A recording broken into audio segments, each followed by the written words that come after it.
Hi friends, welcome to yoga channel. நம்ம யோகா சேனலில் இன்றைக்கி வியாழக்கிழமை நம்ம வீட்டில் என்ன லஞ்சுன்னு பார்த்துலாமா? வாங்க ஃப்ரெண்ட்ஸ், வீடியோக்குள்ளே போயிடலாம்.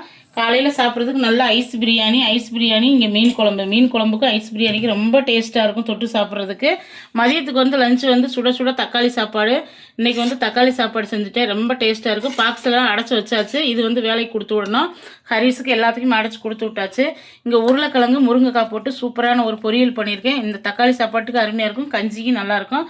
காலையில் நல்லா ஐஸ் பிரியாணி சாப்பிட்டோம்னா எப்படி இருக்கும், தண்ணி கஞ்சி நைட்டே போட்டு கொஞ்சம் நல்லா உண்டனா போட்டு வச்சுட்டு அதனால் கஞ்சி இருக்குது. இதில் தயிரை ஊற்றி சின்ன வெங்காயம் பச்சை மிளகா போட்டு எல்லாருமே காலையில் சாப்பிட்றதுக்கு சூப்பராக இருக்கும். ஹரிஸுக்கு கரைச்சி கொடுத்து குடிச்சிட்டு போயிட்டான். இந்த வீடியோ உங்களுக்கு ரொம்ப பிடிச்சிருக்குன்னு நினைக்கிறேன். பிடிச்சிருந்தா நம்ம யோகா சேனல் லைக் பண்ணுங்கள், ஷேர் பண்ணி கமெண்ட் பண்ணி சப்ஸ்கிரைப் பண்ணிக்கோங்க. மசாலா ஆர்டர் தொடர்ந்து கொடுங்க.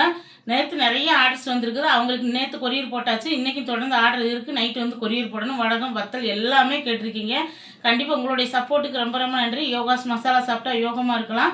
கண்டிப்பாக யோகாஸ் மசாலாவுக்கும் யோகா சேனலுக்கும் கொஞ்சம் லைக் பண்ணி ஷேர் பண்ணி கமெண்ட் பண்ணுங்கள். சீக்கிரம் நம்மளும் 1 லட்சம் சப்ஸ்கிரைபர் வரணும். கொஞ்சம் ஷேர் பண்ணி விடுங்க எல்லாத்துக்குமே. நாளைக்கு பார்க்கலாங்களா? இன்றைக்கி திருமண நாள், பிறந்த நாள் கொண்டாடுற அனைவருக்கும் நம்ம யோகா சேனல் சார்பாக எல்லாத்துக்கும் வாழ்த்துக்கள். சேஃபாக கொண்டாடுங்க, சேஃபாக இருங்க. Bye friends, thank you.